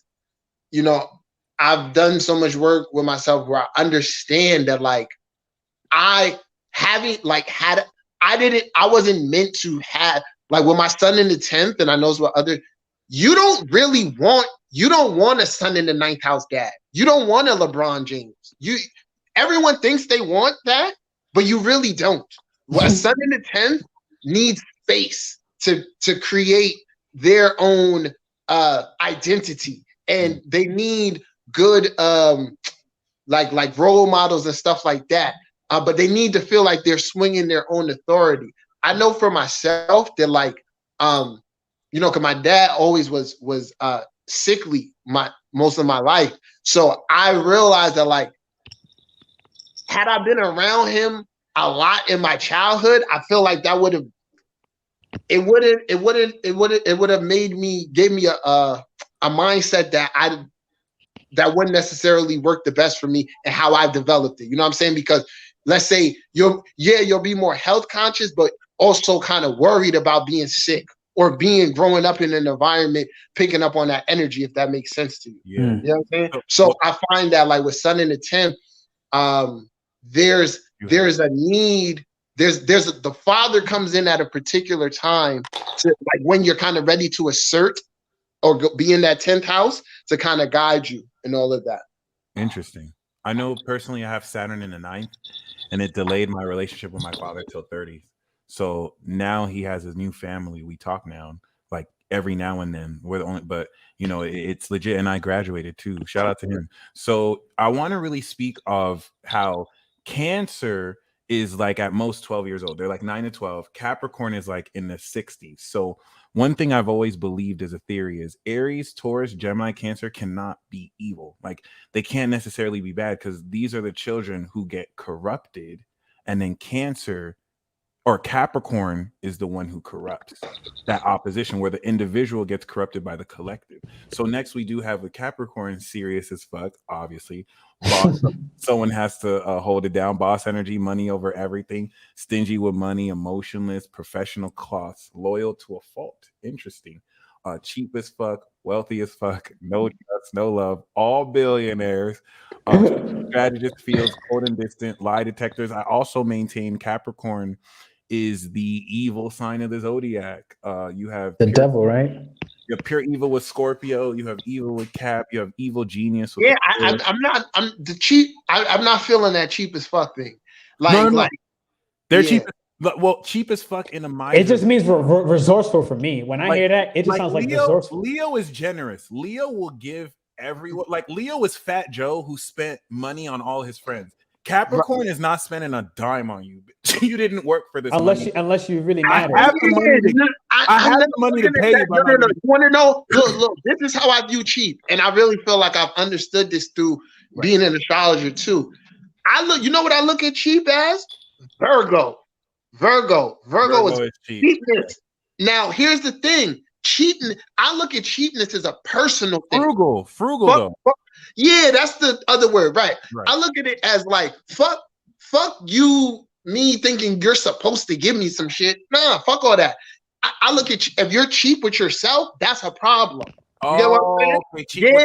They're not cheap with themselves. They're not. So cheap so you're saying Virgo is cheap with themselves, but Capricorn and it limits Leo into 12. Leo is like, I'm fucking spending on me because I love me, and I know that this is my way of taking care of myself. Virgo, if it comes from wanting to control like all earth signs, but also calculate. Okay, there's Virgo a thing. Smart cheap though. They're very smart cheap. They're not. Virgo has more of like discount savvy for me. The limiting of experiences. I'm telling you, y'all seen this. And I feel it's because Virgo doesn't want to spend more money than they have to. Virgo types will come. I don't know, like I'm making great money. I make such and such a year, but this is my life. Well, you're not living. You're not tapping into your fifth house. You're just working. Okay, how about you do this? What's stopping you from doing that? And when you get to the root, it's them. It's the cheapness. Yeah. Well, and that's the thing. Like, there's every Virgo, and I love that you mentioned that because there are different nuances. And if you didn't say that, I wouldn't have noticed that. In that, Virgo, like Leo, will drop money on Taurus, and Leo will drop money on shit because it's expensive. It's whatever. Virgo, I feel like it's a sin for Virgo to spend more money than they have to. It's not even that they don't have it. It's like, bitch, you're not gonna finesse me. Like, I'm not. That part you said it perfectly. You said it perfectly, Mike. You said it perfectly. Exactly. And it's hard for me to like explain that, but you just said it right. Now I'll try to tell a Virgo type like, I get it. Like, if you're at the mall and like, all right, this store here is jacking the shit up, extra prices, don't do it. You know what I'm saying? Right, if it's this special edition item and you stopped and your heart is telling you, oh, I want that. That's right. Treat yourself. Right. And I'm telling you, the magical part is that I'm telling you some deeper shit. Look, and then there's an aspect of how I look at stuff when you really start getting into the specifics of your positions that you could do practical things like buying items to trigger attraction. Yeah. All right. So that's why it's really important not to be. That's also cheap. Virgo Cap. So I just want to reiterate, when we say cheap as fuck, we mean for you. And I think Gemini Brown said that very perfect, because Capricorn is not cheap when they spend on themselves. Hell no. Even Virgo being cheap when they spend on themselves, it's not because they're cheap people. It's just because of the deal. They are masters of the deal. Like, my dad has a Virgo moon. Whenever when we were in Nigeria, they would hear my accent. They would hike the price up. My dad would say the price. He would say the price. He'd walk away. Come back. And he taught me how to bargain, just like he would get every price he wanted. Moon, Pluto, Virgo. I was like, damn. I feel like Virgo was a bargainer of the zodiac. Perfect example. Bargain. Virgo moon here, and I've been going to Jamaica for years, and I don't know, probably like when I was like 18, I realized like, oh shit, they're trying to get over on me because I'm American. And from I peeped it, I just move strategic. Give it to my cousin. You go buy this from me. Right, exactly. That's how I knew it was Virgo, because I have the Taurus and the Cap. With me, it's how much it is. I'll pay for it. Virgo is like, bitch, that's too much. No, yo. I feel like there's a critical piece missing. I feel like we're doing Virgo less justice than what it deserves right now. Like Virgo was a symbolism of fine quality. I'm a Virgo. No. I'm a Virgo moon, Virgo rising. I'm telling the truth. Yeah. The truth. No. This is Pernell. It's serious, bro. It's serious. It's serious. Yo, but at the same time, like my mom, my sister, they're also Virgos. And we're not saying that Virgo doesn't have quality, because Virgo is Beyonce. Virgo will know how to dress really well for themselves, but Virgo will not spend more money on you. Unless your family, unless they like you, Virgo's not going to waste money on you. They're cheap, and that's the smart thing. I think that's the part that really, really matters. It's like, because remember, 6th house is interpersonal, right? And Virgo's more willing to serve somebody else than it is itself. That's one of the most classic prejudices. If they love them, if they love them, and because Virgo is a symbol of like good judgment and its health, not when it's being critical, not when it's being neurotic, right? But I learned there's like 3 phases to Virgo. It's awareness, where it can come into its awareness and it could just fly away, which is very rare. And then there's judgment, which again is not good or bad. There's just a judgment. Like, is this worth it? Is this not? And then there's that last step, which is like criticism. When I look at it, it's like Virgo has like this. Remember, Virgo is reporting to Capricorn, right? So Virgo gives the facts to Cap, and Cap then decides at the top of the mountain, here's all the resources that I can use. And this is what's not worth using. But Virgo is the one that is doing the fine attunement. So it has a job to catch the details that nobody else will, like every day. And so it's like they're bringing us to the place of using our judgment and our discernment as a quality. Like, that's the best quality of Virgo's discernment. It's like, is it worth this? I don't think Virgo's like cheap. Yeah. You know what I'm saying? It's more a matter of like, is it worth this? And I feel like until we start finding things as Virgos that we find worth it. Oh, so we see it as cheap, but it's really them saying it's not worth it or whatnot. Exactly. And that's their own discernment. Compared to fire signs. Fire signs. I'm letting you know it derives out of a place of Mike hit it perfectly, but keeping Taurus in mind, self-worth has something to do with it. Yeah. So that's the fact. That matters. Any Virgo types out there, I'm telling you, like based on what Mike said, you naturally ain't no fool. You're not gonna go waste your money. However, there's a time. Hold on, there's a time and a place where you have to enjoy. And now keep in mind, the 5th house is Capricorn. So if you naturally go in this way, you're gonna limit yourself. Yeah. So I'm telling you. And so the thing is, it's just like a matter of time. Yeah. Like with that last statement on the cat and the fit, it's just a matter of time before they lavish on themselves. You know, because they will get there. Yeah. But it just like fire signs will just spend it instantly, like just splurge. But cat, yeah. They just let it go. I love it. So I will say, with of course the Cap rising is very interesting because they're secretly very wild. I think Cap risings, right? The 12th house Sagittarius, they hide a lot of. This is secretly wild. True. Right. Just look at R. Kelly. He has the It's the Sag moon. That's why he's in trouble. It's not. He got a new album? No. Someone released it for him. It was old songs. Someone's trying to get a bag off him. But R. Kelly is the GOAT because of his Capricorn, but he's in trouble because of his Sag moon. Let's just be real. It's his wildness. So you put up. This is what I love about Earth sign risings, Taurus risings, Virgo risings. We put up that persona of being grounded, but when we're behind closed doors, we're freakier than fire signs. I mean, it is the physical reality. It's like the act of sex can only really happen on Earth signs. Like I mean, it's not a vision, right? Fire sign is like we having a vision of that fine one, you know what I mean? And then we manifest it. For Earth is like It is the physical manifestation of I don't want to touch that. And I mean, it really goes a long way toward. We're definitely gonna hit Virgo when we do Virgo and Pisces because it's important. Virgo and Pisces are the most mysterious and karmic, in my opinion. We know a lot about them, but we don't. But Capricorn is straightforward, and I feel like with the risings, they struggle to really be comfortable with who they are. And it's not, and I say that because if you really knew them, they're more savage than Aries. Like they can be. They're still put together. They still have a lot of power. It's very gangster. But yeah, it's very interesting. Shout out to the Cap risings. I'm very biased. Like Kylie Jenner is one of the sexiest Cap risings I've seen, but that's because of many different reasons. Shout out to my boo. Other than that, yeah. We were married before. It is what it is. I'm just gonna say it. But shout out to you guys. I got my moon there, so I'm mad biased. But yeah, what y'all got for the sun and moon? For the sun and moon and Cap? Yeah, well, you for the sun and Cap, and then Gemini, Brown, and moon and Cap. I mean, I think for the what are we saying? The prejudices right in this moment? Yo, so I think you hit it on a nail. I remember dating a girl who was younger. I was a bartender at one point, and she got me with some fake ID. She got me with some fake ID, yeah. And she didn't even tell me until like later, quite frankly. And she's already a Cap, right? So she already had that conscious elderly, like outward external persona to her, where she kind of was just mature, quite frankly. Like she just had that maturity to her.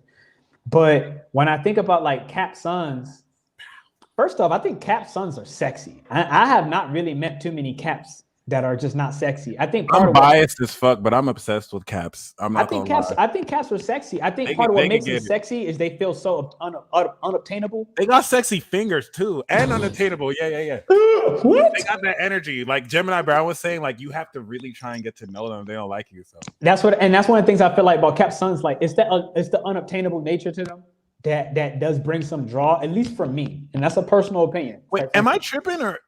Did you notice Cap women have the sexiest fingers? Is it just me? Or I heard you say it.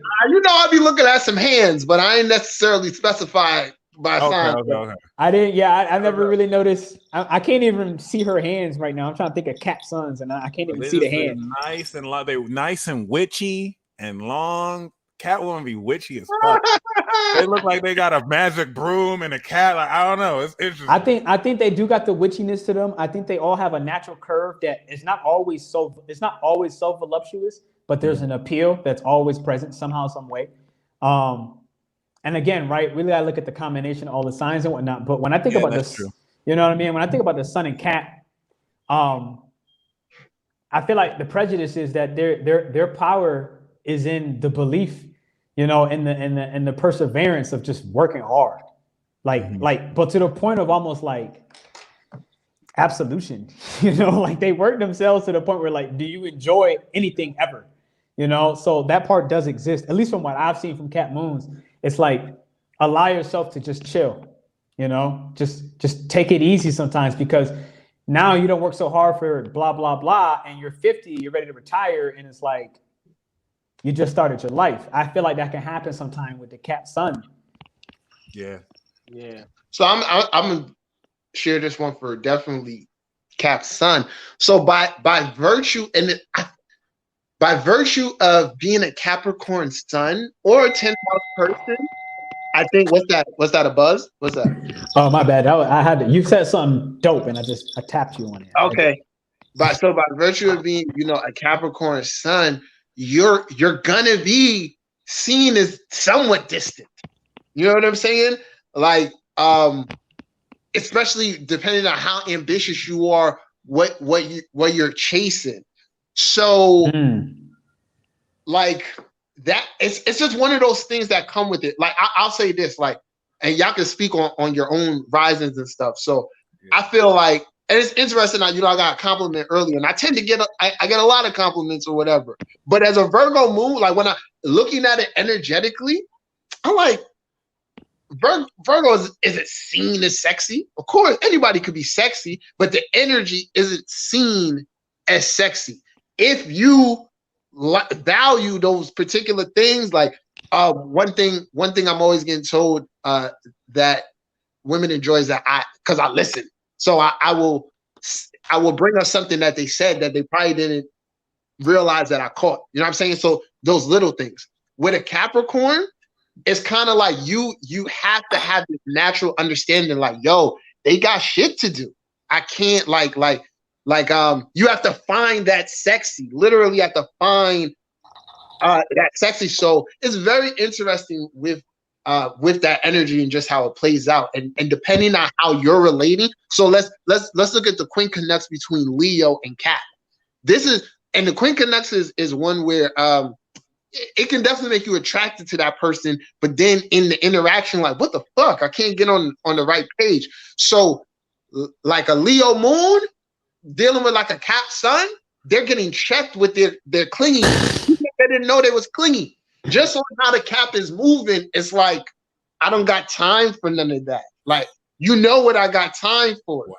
So that I find that one real interesting, but just kind of like something that comes. I have to call you out, bro. Virgo women are sexy. Virgo is sexy as hell. Virgo's so sexy. No, that's not what I'm saying. I'm talking about like, you have people wild in the chat. Let's go understand what I'm saying from a field like perspective. A Scorpio rising. Yeah. Let's say a dude. I think that's you, Pernell, right? Yeah. Like, I don't know, you may be just fucking walking around with, say you got whatever, a tank top like you got on now. Someone, they might just, oh, that's sexy. Maybe they're looking at like a certain masculine. Are you saying with Virgo, you have to find the sexy? It depends. Like, I think so, yeah. Okay, basically, I actually agree with that in the sense where, okay, the reason why it feels or looks innocent, wholesome, right, like a virgin or androgynous, or Virgo can be that one that puts on basketball shorts and shirts over them, so you won't even know they're sexy until they let go. So I actually agree with Gemini with that. When you say it like that, I hear that last part. They can mask their sexiness if they want and be like mutable. So I agree with that for sure. So that's what. So Gemini Brown wasn't saying that Virgo isn't sexy. Gemini Brown was saying that sometimes they can mask it. Like, you have to look. I get it. And that's if they want to hide it, obviously. Like someone had commented, Taurus just be sexy for no reason. That's true. You know, Taurus be gorgeous as fuck.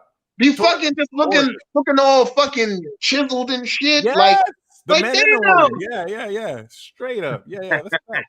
That's the natural beauty. I agree. Virgo is that one earth sign that I noticed it specifically with Virgos. Like some Virgos will either be mad voluptuous or some will have no rack and still be just like 10 out of 10. Right. It's interesting. I think the key word with Virgo is like, it's kind of like if Taurus is a natural sexy, it's like Virgo is the refinement of right. You know what I mean? I feel like it's the refinement of that beauty. A lot of Virgos, they may not even have like the natural Taurus look, but like their attitude and their vibe is sexy too. Right. And that's what I'm saying. You have to, you got to get closer to it. Right. Yeah. It's not just like readily. I love that. Okay. So that was an amazing episode, y'all. I think we did our thing there. That was super awesome. Everyone really enjoyed that. If you are not following Gemini or Pernell, make sure you do. Next Sunday, Gemini Brown is going to host our next series. You can take a guess at what two signs we're going to do. We did Sag and Gemini already. This is Cancer and Cap. So thank you guys so much for tuning in. This is really fun. Were there any closing words you guys have before we leave? Is there anything specifically between Cancer and Cap that just openly, without any debate, that we feel like must be mentioned to clarify any of the prejudice? I think it's an underestimated opposition, because if I think about my favorite oppositions, I'll say Sag and Gem, I'll say Virgo, Pisces, Leo, Aqua. Cap and Cancer, in my opinion, ironically, is actually the most powerful opposition other than Aries and Libra. So why? Because it completes what Aries and Libra starts. So Cancer and Capricorn accounts for everything in the shadow of what Aries and Libra does individually and socially. And it's like the whole ocean and then the entire mountain. You know what I mean? So if anything, you know, I think Gemini touched on Cap Moon. Actually, Gemini Brown, you never really went to Cap Moon. You went to Cap Sun. Right? Yeah, so I love, shout out my Cap Moons. Like, I'm by virtue of being an Earth Moon, I got so many of them around me. So I call this emotional awkwardness. Yeah. There my is whole life. right. It's like, you know, as a Virgo moon, I'm like, what is this that I feel? Oh, it's this. Cat moon is like, keep that shit away from me. Yes. So now within, I think all Earth moons have to learn that emotions have to be felt sometimes. They have to be felt in order to be processed. Can't think our way through it. Can't like give too much practicality. You say that, but we don't believe you. Right. Sincerely, Mooning Cap. So I would say this. I always feel like knowing houses and aspects allows us we can't think that cat moons don't cry or don't have an emotional vein. We just know that I feel like they're way more private about it than Cancer. You know what I'm saying? So it's like they're gonna go far and away to go get that off their chest.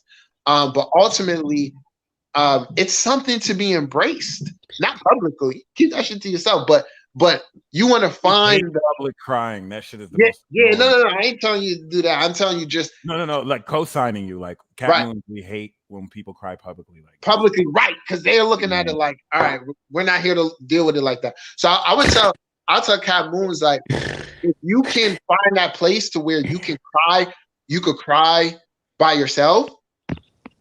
Like it's gonna help your intimate relationships. Because you can just not cry and just like bro, I'm telling you, constipate them. Like you're right, we hear you. You have to understand, bro. Every time you say that, we just like, nah, we just not gonna cry. Fuck that. So I overstand if you got 8th house energy, 12th house energy, like you may have an idea about intimacy and emotions, but it may just be an idea, and within the opening up to the vulnerabilities and experiencing that is when you get the depth. We'll literally attract people who cry for us. That's true. But this is what I'm saying. The key is you need someone. You need, just like we would all cry in front of our moms. In order for cat moons to actually have a good relationship where their partner isn't secretly resenting them because they're emotionless, you need to be able to open up to them at least. All right. Like, on an instinctual level, sometimes the Saturn or Cap won't even let me cry. Like I'll try to cry and it'll be like, "There's no reason though. There's no reason though. I don't care. There's no reason though." Yo, like, okay, are y'all familiar with the mythology of Capricorn? A little bit. The seagull. The seagull. Yo, I really feel like that shit matters. Like to better understand cat and like how it will fit in the moon. Even they're like, secretly water. That's the thing you don't realize. They have a part of them in water, so they're like that. I learned that recently. It's interesting. Well, the children transform to only land creatures, and like Capricorn had an option. It had an option to do it, and it was like, I'm never gonna forget my heritage. I'm gonna maintain my seagoat tail, kind of thing. But I think we're the most awkward moon sign. I'm going to just say that for sure. I think it's a fact. Yeah, for sure. I think it's some shit. Now, mind you, for me, from the Virgo moon perspective, I literally was like, okay. I think the only one that can compete is Aqua Moon. Like you said, kind of like you said, like getting people who cry for you. I was like, I like cat moons made me realize that like I need someone emotionally in tune because I don't know. Like, we like it when our enemies cry. Like we'll do that, but we ain't like, we just can't. It's what it is. And I really appreciate that because it is important. Like if my favorite anime character dies, I will struggle to fight back tears. The Gemini me will cry, but like I've lost my grandma, didn't cry. Like it wasn't even sad. Like it is what it is. It's not that like I won't lose people close to me and I won't feel a certain way, but it's just that stubbornness to it. It is what it is. But I don't know, but I really appreciate that. I think that Moon and Cap synopsis was amazing. Wait, and then let's talk about the past thing real quick. So that's the thing too. I'll ask you this, Mike. So what nostalgia? Where does that get the emotions from 1 to 10? You know what? Like thing too, because nostalgia, the only things in life that make me have a tearjerker is nostalgia. If I remember something that I might have cried, you know what I'm saying? I might, or memories. It's memories that might make me cry because of how, and it's not even that they make me cry, but they evoke the tears. I just won't push myself. As a Cancer progressed, that's the only reason why I'd even feel the tears to cry. But if I didn't have the Cancer, bro, I would be an evil, cold ass motherfucker. Like, I would not care. Like, that's the reason why I'm so compassionate and empathic, because of my Gemini Cancer. But the Capricorn, fam, like, if I just had that and the Aries, I feel like since I have the Venus and Taurus, I can be like sensual and care. Like, if I didn't have that, I would just cheat on people left and right. I can't because I have the Venus and Taurus. But, and that's not to disregard Capricorn. I think Capricorn has a lot of integrity, but I just didn't realize how much we really can just shut emotions off. Like, especially with the Saturn on that bitch, like, miss me with that shit. It's like a sport now. Yeah, I feel like yours is amplified, man, because I'm telling you, from the Cat Moons get it in. Like, yours is amplified because of that Saturn. Cat Moons could cry.